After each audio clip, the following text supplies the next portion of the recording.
Hello friends, Radhe Radhe, Hari ओम। तो friends, अभी चल रहा है कार्तिक का महीना और कार्तिक में स्नान करने का बहुत ही महत्व है और इसका फल भी मिलता है, बहुत बढ़िया फल मिलता है। तो मैं आपको एक कार्तिक की कहानी सुनाती हूँ। बहुत ही अच्छी कहानी है। उस कहानी में एक इल्ली रहती है और एक घुन रहता है। घुन और इल्ली दोनों आपस में बैठ के बात करते हैं। इल्ली बोलती है, चल अपन कार्तिक स्नान करते हैं। तो घुन कहता है, तू ही कर, मैं नहीं करूँगा। तो वो बोलती है, मैं तो जब राजकुमारी नहाने जाती हैं कार्तिक, तो उनके पल्ले से चिपक के कार्तिक का स्नान कर लेती हूँ। तो वो ऐसे हमेशा जब राजकुमारी नहाने जाती हैं तो उनके पल्ले से जाके इल्ली चिपक जाती है और इस कार्तिक स्नान कर लेती है। तो ऐसे 1 महीने तक कार्तिक नहाती है। जैसे ही कार्तिक समाप्त होता है, मतलब ख़त्म होता है कार्तिक का महीना, तो इल्ली और घुन दोनों मर जाते हैं।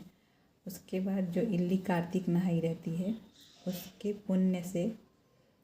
पुण्य से उसको राजा के घर में राजकुमारी के रूप में जन्म होता है और गधा भी उसी महल में रहता है, गधे के रूप में आता है। तो जब राजकुमारी की फिर जो इल्ली राजकुमारी बन जाती है तो उसकी शादी होती है। तो जब शादी होती है तो अपने विदाई करके जब अपने घर जाती है तो महल में देखती है नीचे की वो गधा बंधा हुआ है। तो बोलती है अपने पिताजी से, रुकिए मतलब रथ रोकिए पिताजी। रथ रुकता है तो वो पिताजी से कहती है, पिताजी मुझे गधा चाहिए। पिताजी बोलते हैं, तुम्हें गधा चाहिए? सब धन दौलत मांगते हैं, तुम गधा मांग रही हो? तो बोलती हैं, हाँ मुझे गधा चाहिए। फिर गधा दे देते हैं और गधा लेकर अपने महल में जाती है। वहाँ महल में उसको नीचे बांध देते हैं। तो फिर एक दिन वो गधा जाता है वहाँ, तो राजकुमारी से बोलता है, मुझे पानी दे दे। तो वो बोलती, इसलिए मैं तुझे बोलती थी तू कार्तिक स्नान कर ले, लेकिन तू तो बोलता था मैं बाजरा खाऊंगा और ठंडा पानी पीऊँगा। देख, कार्तिक नहीं नहाया तो आज तू गधा बना और मुझे देख, इल्ली थी और कार्तिक नहा के मैं राजकुमारी के पल्ले से लिपट के नहाती थी और मैं राजा के घर राजकुमारी होके पैदा हुई। तो ऐसी उसकी जेठानी देवरानी ये बात सुनती रहती हैं कि गधे से बात करती है। तो राजकुमार से जाकर बोलती हैं कि कैसी लड़की से शादी करके लाए हो, वो तो जानवरों से बात करती है। वो बोलता है, नहीं मैं तो नहीं मानूंगा जब तक अपने आँखों से नहीं देखूंगा और कान से नहीं सुनूंगा। फिर राजकुमार जाकर वहाँ छुप जाते हैं सीढ़ियों के पास।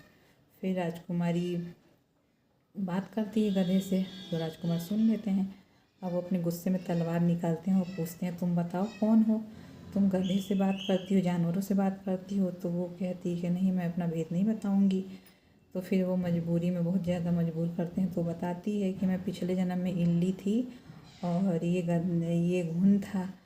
वो मैं कार्तिक नहाई तो मुझे राजकुमारी का जन्म मिला और ये नहीं नहाया, मना कर दिया, तो ये गधा बन के मतलब आया है संसार दुनिया में।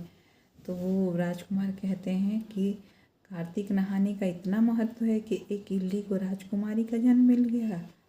तो अगर ऐसा है कि कार्तिक नहाने का इतना महत्व है, तो आज से हम दोनों भी कार्तिक नहाएंगे, जिससे हमारा आगे का जीवन सुखमय हो। तो दोनों ऐसी राजकुमारी और राजकुमार फिर से कार्तिक स्नान करने लगते हैं अपने आगे के जीवन को और खुशहाल बनाने के लिए। तो ऐसे कार्तिक की कहानी जो सुनता है, कार्तिक नहाता है, उसकी इल्ली के से दिन बदल गए और इतना पुण्य मिला, वैसे ही उसको भी पुण्य मिलता है। तो एक इल्ली जब राजकुमारी बन सकती है, तो सोचिए जो एक इंसान जब नहाएगा और पूजा पाठ करेगा कार्तिक महीने में, तो उसको भगवान कितना पुण्य देंगे। तो इसलिए कार्तिक चल रहा है, कार्तिक की पूजा करिए, कार्तिक स्नान करिए। तो आपको मेरी कहानी कैसी लगी? अच्छी लगी तो लाइक और सब्सक्राइब करें। राधे राधे।